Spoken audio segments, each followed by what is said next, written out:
Hi மாமீஸ், welcome back to my channel. இன்றைக்கி நம்ம 8 மந்த் பேபிக்கு அரிசி பருப்பு செர்லாக் எப்படி செய்கிறதுன்னு பார்க்கலாம் வாங்க. மீடியம் சைஸ் கிளாஸில் 1 கிளாஸ் அளவுக்கு சாப்பாட்டு அரிசி எடுத்துக்கோங்க. 3 டேபிள் ஸ்பூன் துவரம் பருப்பு, 3 டேபிள் ஸ்பூன் கடலப்பருப்பு, 3 டேபிள் ஸ்பூன் உளுத்தம் பருப்பு, 3 டேபிள் ஸ்பூன் பாசிப்பருப்பு, 3 டேபிள் ஸ்பூன் பச்சை பயிறு. இது எல்லாத்தையும் நல்லா 2-3 டைம் வாஷ் பண்ணிவிட்டு 5 ஹவர்ஸ்க்கு ஊற வச்சுக்கணும். இதோட மெஷர்மெண்ட்ஸை நான் கீழே டிஸ்கிரிப்ஷனில் கொடுக்குறேன். குழந்தைங்களுக்கு ஒரு நாளைக்கு நம்ம 4லேருந்து 5 முறையாக சாப்பாடை பிரித்து கொடுக்கலாங்க.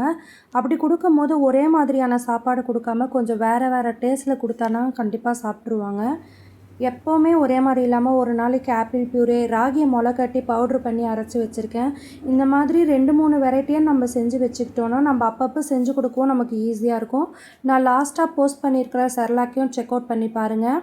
இந்த மாதிரி கொடுக்கக்குள்ள கண்டிப்பாக அவங்க சாப்பிடுவாங்க. நம்ம கடையில் விற்கிற இன்ஸ்டன்ட் செர்லாக்கை கொடுக்கறதுக்கு பதிலாக இந்த மாதிரி நாம்ளே 2-3 வெரைட்டி செஞ்சு வச்சுக்கிட்டோன்னா நமக்கு யூஸ்ஃபுல்லாக இருக்கும். 5 ஹவர்ஸ் நல்லா ஊறினதுக்கப்புறம் ஃபேன் காற்றுல நல்லா ட்ரை பண்ணிவிட்டு நல்லா வறுத்து எடுத்து வச்சுக்கோங்க. வறுத்ததும் ஆறின பிறகு 2-3 தடவை மிக்சியில் ரவை பதத்துக்கு அரைச்சி வச்சுக்கோங்க. எப்போவுமே குழந்தைங்களுக்கு செய்கிறப்ப கொஞ்சமாக செய்யுங்க. 2 வீக்ஸுக்கு வர மாதிரி மட்டும் செய்யுங்க, நிறைய செஞ்சு வச்சுக்க வேணாம். இதையும் எப்பவும் போல் கொஞ்சமாக தண்ணி ஊற்றி கரைச்சி கட்டி இல்லாமல் 7-8 நிமிஷம் வேக வச்சா போதும். இது கூடவே நெய், சீரகத்தூள், பெருங்காயத்தூள்லாம் போட்டு கொடுக்கலாம். உங்களுக்கு வேணும்னா உப்பும் சேர்த்துக்கலாம். நான் இதை அப்லோட் பண்ணுறப்ப நான் ஆல்ரெடி இதை செஞ்சது பாதி காலியாக ஆகிடுச்சுங்க. நான் அடுத்து இன்னொன்று என்ன செய்கிறேன்றதை பார்க்குறதுக்கு மறக்காமல் என்னோடய சேனலை சப்ஸ்கிரைப் பண்ணி வச்சுக்கோங்க. Thank you for watching.